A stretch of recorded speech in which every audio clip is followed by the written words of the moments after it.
Larry Summers, who used to be the Treasury Secretary, he recently, and you and I spoke about this when we were in New York, he recently said that he thinks that the best way to narrow the gap between high-performing schools in high property tax neighborhoods and low-performing schools in poor neighborhoods is longer school days. Do you think that's what we need? Is that part of the equation? Yeah, I think, having like a really full and robust school day is the answer. So if we just give longer school days, it's not packed with what kids really need. Longer of the same thing doesn't necessarily work. What do they need? I think it's a variety of things. I think it's exposure to arts education. I mean, so often we talk about one segment, but it's a myriad of things. It's arts education, it's reading and writing. It's, for our kids especially, it's getting out of the neighborhood and having exposure to different things. Urban Alliance, one of our school partners, has been phenomenal with connecting kids to corporate partners downtown, giving them internships. And so I think it's a wide array of things that make a well-rounded child and makes them be able to see within themselves the promise and possibility to want something more. These things take money, and they take creative use of money. Part of the season, the series from Chicagoland has been sort of what you're going to do as this money runs out, this big grant runs out. Tell me about the creative ways you use and get money, and how money is always front on your mind when you're in public education. Yeah, I think that what Michelle Obama said when she came to Chicago not too long ago about how resources do matter.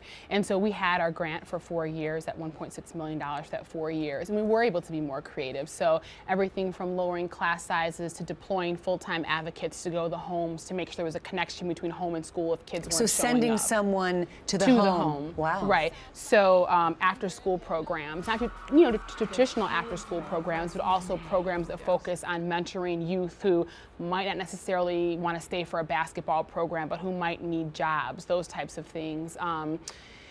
So all this kind of array of things, and this year we did not have that funding, and so the start of the year was a really difficult and challenging year for us, because the bottom line is kids need those types of supports in order to grow.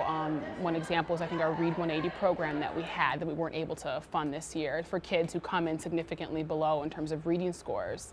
So what works? I mean, what have you seen that works? I always think of this Warren Buffett quote where he said, the shade of the tree you're sitting under today was a seed someone planted a long time ago. All of these are investments. Every kid is an investment, and we don't know how it's going to turn out or which one is going to be the oak tree that spreads shade for everyone. But we can't pick and choose. So what works when you're trying to grow these seeds? What works for you? Yeah, I think there's three main things. The first is having the resources to be able to be flexible within solutions that we want to implement. So our school might not necessarily be traditional in a lot of ways, but I think that's okay, because you have to be able to be innovative and creative to be able to reach the kids. And so I think that's really important. I think the second, kind of secret sauce, recipe is really having the staff that really is philosophically aligned to the vision of the school, that all kids, matter and can be successful. Because if that adult doesn't care, doesn't push the kids forward, it stops right there. And so having great teachers and great support staff to really work with the kids.